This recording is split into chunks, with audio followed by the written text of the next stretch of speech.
fan experience in the days leading up to the Super Bowl, it's going to look different this year, of course, because of the pandemic. But despite health concerns, the football festivities are still drawing crowds ahead of Sunday's big game. Skyler Henry is in Tampa, Florida for Super Bowl 55. Skyler, the NFL faces a unique challenge in trying to keep this staple of the annual event as normal as they can and as accessible as they can. This is typically a place where fans gather, they try out some football moves, which means, many people touching the same equipment one after the other, people close together. How are they pulling this off?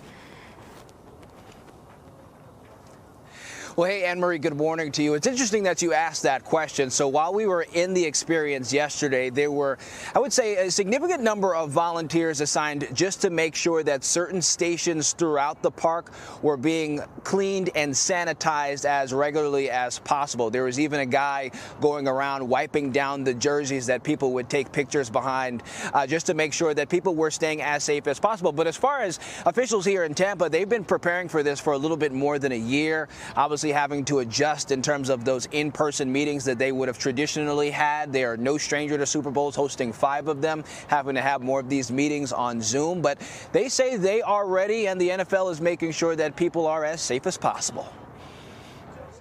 Masks are required and fewer people are on the field, but the game is on at the Super Bowl experience in Tampa. In the past, our events have sort of been measured by a sea of people coming out, which we love, but we don't love that during a pandemic. There were plenty of kicks and TD passes, but this year, every ball is wiped down in between plays.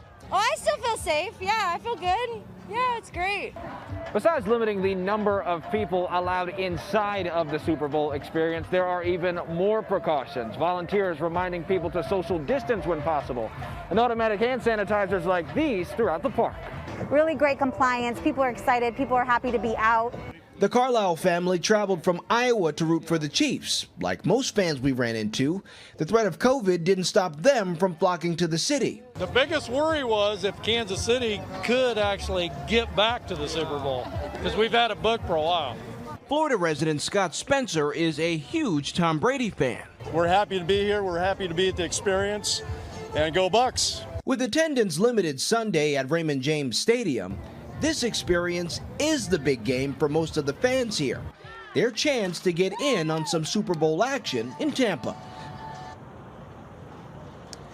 Anne-Marie, one of the president of the Visit Tampa Bay, kind of a Convention and Visitors Bureau Association here, told me that Tampa has hosted Super Bowls in the middle of the Gulf War, in the middle of the economic recession in 2009, the last time the city had it, and now they're dealing with the coronavirus pandemic. So a city that is no stranger to hosting the big game in the middle of crises.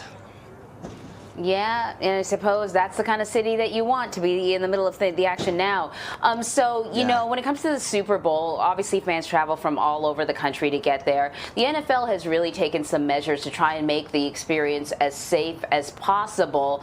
I know that the people are kind of staggered. There's fewer people going to be in the stands. They're staggered. But are they testing people that are coming into the stadium? What other measures are they taking? Well, as far as testing, it's more of an honor code in terms of the fans. As far as the media, for us who have to get close to the stadium, we actually are going to be taking some coronavirus tests, as a matter of fact, in a few hours. But in addition to that, we know that there are going to be that 7,500 or so healthcare workers who have been vaccinated, who have been invited to the stadium. Fans will be required to wear masks and socially distance when they're inside of the stadium as well. If they don't have a mask, they will be given one as soon as they enter the facility as well. As for the experience, that was kind of what we saw yesterday too. Everyone required to wear masks throughout the entire park, and social distance when you can, and there are a ton of hand sanitizers out there. Everyone's really kind of doing their part. Interestingly enough, we spoke to the NFL's director of events, special events I should say, and she said that these processes are actually something that they plan out years and years in advance, and the pandemic just added another hurdle for them to try to overcome. So they've been following CDC protocols just to try to make sure everything is as safe as possible. But one of the big pluses is that we're here in Tampa, and despite it being a chilly 50-ish degrees right now, the fact that it's sunny and you're able to be outside, you're able to actually enjoy a lot of these festivities and actually kind of remain relatively safe here.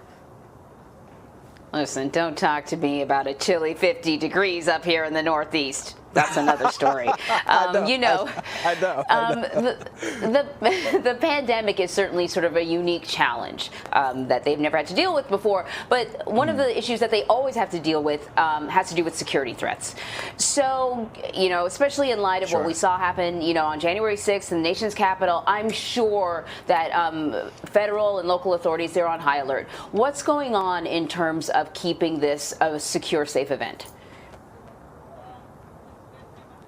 Right. Well, this is the biggest national security event since the presidential inauguration a few weeks ago. And obviously, in light of what happened, as you mentioned, on January 6th at the Capitol, the Department of Homeland Security is on high alert, as well as other federal law enforcement agencies who are working with state and local officials to try to make sure that everything goes as smoothly here as possible. The Department of Homeland Security, though, saying that there is no credible threat to worry about up until this point. Still, though, throughout the city, certain points you certainly see law enforcement throughout. Even trying to get into the Super Bowl experience yesterday, there were bomb-sniffing dogs that went around our vehicles. There were security measures to make sure that we weren't allowed to bring in, obviously, you know, weapons or anything like that inside of the event in and of itself. And really where we are right now, which is the media complex, there are certain measures that we have in place to not only check for coronavirus, but to make sure. I think a dog just passed me just now. A canine or two just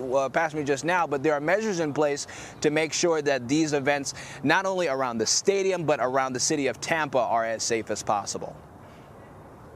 That's good to hear. Well, you stay safe and also have fun while you're working, Skyler. Thank you. You can watch Super Bowl 55 live this Sunday on CBS or not TV, not into that? No problem. You can stream the game on CBS All Access, CBSSports.com, and by using the CBS Sports